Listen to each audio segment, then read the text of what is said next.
Okay, problem 6, the wonderful optimization problem.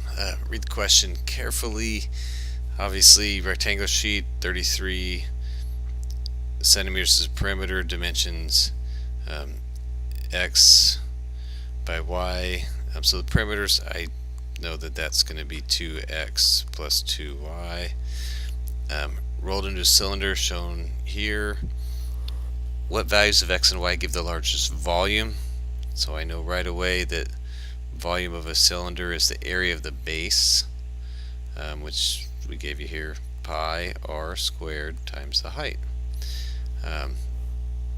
Now, the thing that I think most of you caught on is the circumference is x. I mean, if you take this guy right here and you roll it around, this right here ends up being the circumference.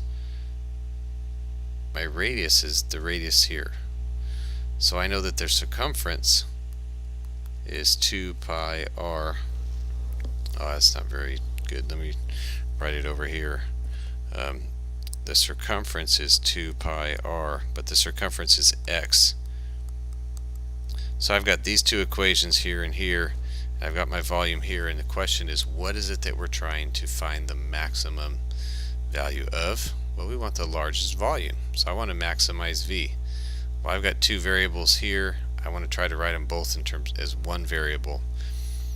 So I'm going to go ahead and write V as pi, and I know that R is x over 2 pi, so I'm going to write that as x over 2 pi squared, and then the height is y.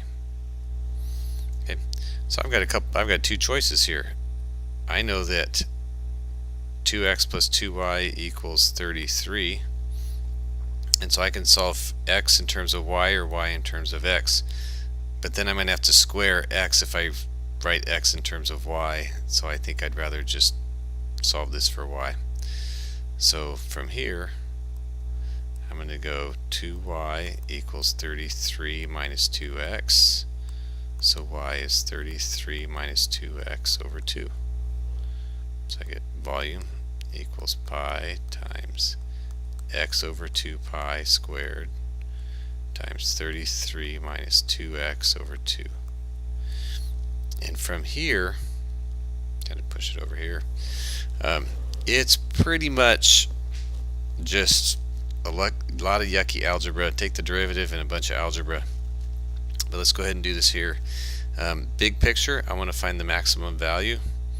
And so I take the derivative, so v prime, and then taking the derivative with respect to x, so v prime.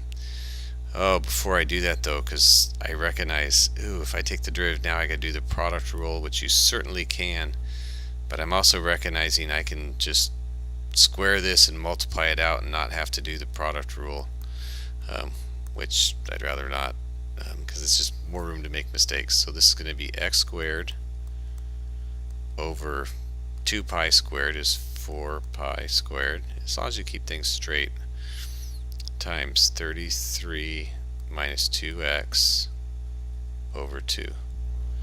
So keep simplifying. That pi cancels with one of those.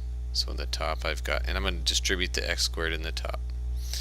So I got 33x squared minus 2x cubed over 8 pi. You know what, I'm just going to rewrite it so it's easy to see. 33x squared minus 2x cubed over 8 pi.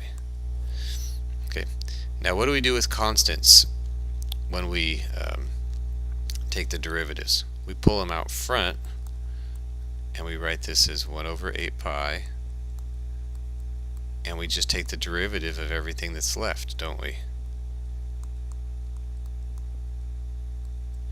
And so I'm going to go ahead and do that. V prime is just 1 over 8 pi times the derivative of everything that's inside there. So it's going to be 66x minus 6x squared. Set that equal to 0. So then obviously that doesn't have anything to do with it. I can multiply by 8 pi. So I get 66x minus 6x squared equals 0.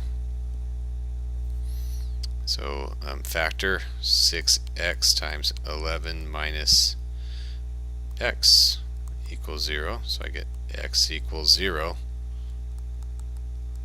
or x equals 11. Well, now clearly that can't happen. X equals 11. Now that's a critical point. I don't know that that's a maximum. I have to verify that that's a maximum.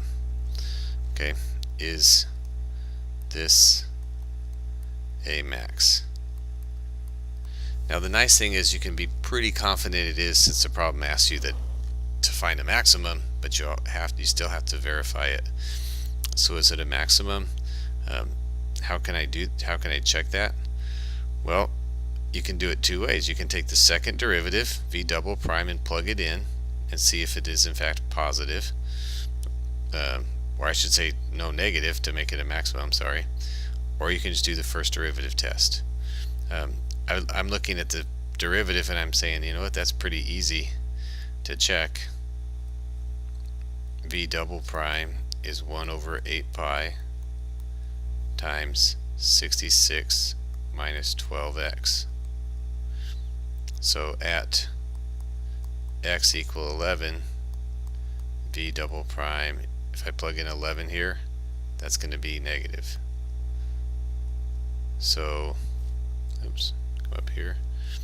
So v double prime, so v is concave down.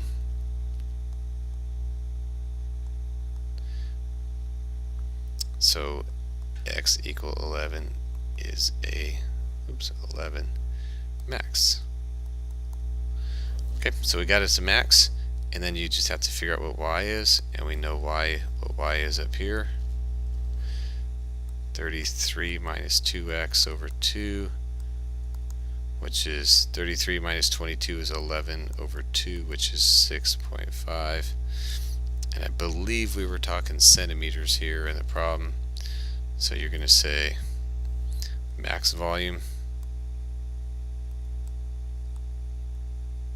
occurs when x equals 11 centimeters and y equals 6.5 centimeters. Alright, there you have it.